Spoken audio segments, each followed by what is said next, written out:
संकट मोचन हनुमान जी के ब्रह्मचारी रूप से तो हम सभी परिचित हैं।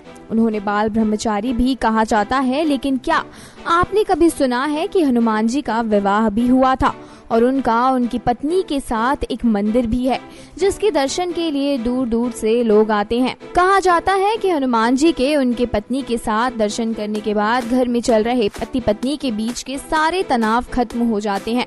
आपको बता दें, आंध्र प्रदेश के खम्मम जिले में बना हनुमान जी का ये मंदिर काफी मायनों में खास है, और खास इसलिए क्योंकि यहाँ हनुमान जी ने अपने ब्रह्मचारी रूप में नहीं बल्कि गृहस्थ रूप में अपनी पत्नी, जिनका नाम है सुरवचला, के साथ विराजमान है। आज तक हनुमान जी के सभी भक्त यही मानते आए हैं कि वो बाल ब्रह्मचारी थे, और वाल्मीकि कंब सहित किसी भी रामायण और रामचरितमानस में बालाजी के इसी रूप का वर्णन मिलता है।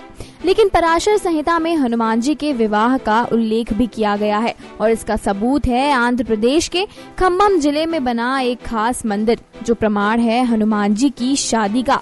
ये मंदिर याद दिलाता है रामदूत के उस चरित्र का जब उन्हें विवाह के बंधन में बंधना पड़ा था। लेकिन इसका अर्थ ये नहीं कि भगवान हनुमान जी बाल ब्रह्मचारी नहीं थे। पवन पुत्र का भी विवाह हुआ था और वो बाल ब्रह्मचारी भी थे। कुछ विशेष परिस्थितियों के कारण ही बजरंगबली को सुरवचला के साथ विवाह के बंधन में बंधना पड़ा। हनुमान जी ने भगवान सूर्य को अपना गुरु बनाया था। हनुमान सूर्य से अपनी शिक्षा ग्रहण कर रहे थे। सूर्य कहीं रुक नहीं सकते थे, इसलिए हनुमान जी को सारा दिन भगवान सूर्य के रथ के साथ साथ उड़ना पड़ता, और भगवान सूर्य उन्हें तरह तरह की विद्याओं का ज्ञान देते। लेकिन हनुमान जी को ज्ञान देते समय सूर्य के सामने एक दिन धर्म संकट खड़ा हो गया।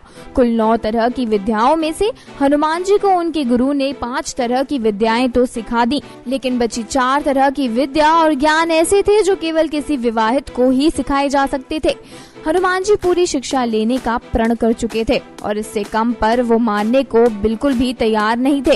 इधर भगवान सूर्य के सामने संकट था कि वो धर्म के अनुशासन के कारण किसी अविवाहित को कुछ विशेष विद्याएं नहीं सिखा सकते। ऐसी स्थिति में सूर्यदेव ने ही हनुमान जी को विवाह की सलाह दी, और अपने प्रण को पूरा करने के लिए हनुमान जी भी विवाह सूत्र में बंधकर शिक्षा ग्रहण करने को तैयार हो गए। लेकिन अब बात आती थी हनुमान जी की दुल्हन की, कि वो कौन होगी और कैसे मिलेगी। इसे लेकर सभी चिंतित थे, तो ऐसे में सूर्यदेव ने इस बात का भी सुझाव दे दिया। उन्होंने अपने शिष्य हनुमान को राह दिखाई। सूर्यदेव ने अपनी परम तपस्वी और तेजस्वी पुत्री सुरवचला को हनुमान जी के साथ शादी के लिए तैयार कर लिया। इसके बाद हनुमान जी ने अपनी शिक्षा पूर्ण की और सुरवचला सदा के लिए अपनी तपस्या में लीन हो गयी। इस तरह हनुमान जी भले ही शादी के बंधन में बंध गए हो, पर वो आज भी ब्रह्मचारी ही हैं। पराशर संहिता में तो ये लिखा गया है कि खुद सूर्यदेव ने इस शादी पर ये कहा था कि ये शादी ब्रह्मांड के कल्याण के लिए हुई, और इससे हनुमान जी का ब्रह्मचर्य प्रभावित नहीं हुआ।